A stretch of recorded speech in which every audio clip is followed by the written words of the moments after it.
wanna see some BMX Montpellier? En 1997, j'ai photographié pour la première fois ce qui allait devenir le plus célèbre événement de sport extrême en Europe. Influencé par les photographes de mode et de skate, j'utilisais des petits flashs déportés avec mon EOS 1. À cette époque, je me débattais avec de vieux flash Cobra d'occasion, reliés par des câbles à mon boîtier. Et je rêvais de la puissance et la rapidité des flashs de studio. Quelques années plus tard, j'ai enfin pu m'équiper de flashs de studio, de télécommande et d'un moyen format. Et rapidement, je me suis mis à regretter la mobilité et la légèreté des flashs de reportage. Ce matériel lourd et complexe n'a jamais été conçu pour mon univers où je dois m'adapter constamment à des conditions difficiles. Ce que j'avais gagné en qualité d'image, je l'avais perdu en liberté, en stress et en fatigue.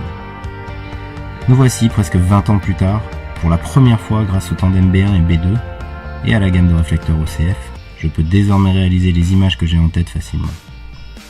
Enfin, je retrouve la liberté et le fun que j'avais perdu, sans sacrifier le professionnalisme que mes clients sont en droit d'attendre de mes images. En quelques minutes, et avec le même matériel, je passe d'un atelier sur le portrait en studio à la finale de la compétition la plus importante de l'année.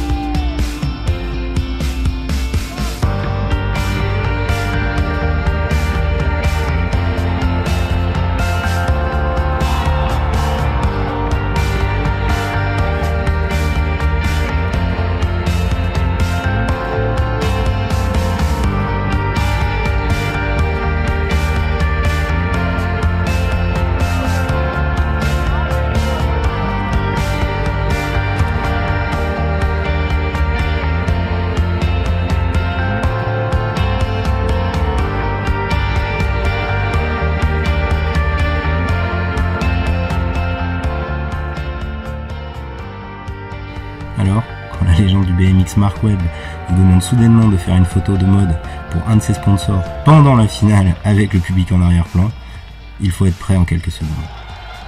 Avec la facilité d'utilisation des B1 B2, la fiabilité du RTTL, la performance de la synchro haute vitesse et la large gamme de modeleurs pro photo, j'ai pu facilement m'adapter pour être toujours prêt quelle que soit la condition de lumière. Avoir la liberté de me déplacer rapidement et librement sur mon BMX m'a permis de rester au contact des riders et de maintenir ce qui est le plus important à mes yeux, partager et documenter ces moments intenses avec eux.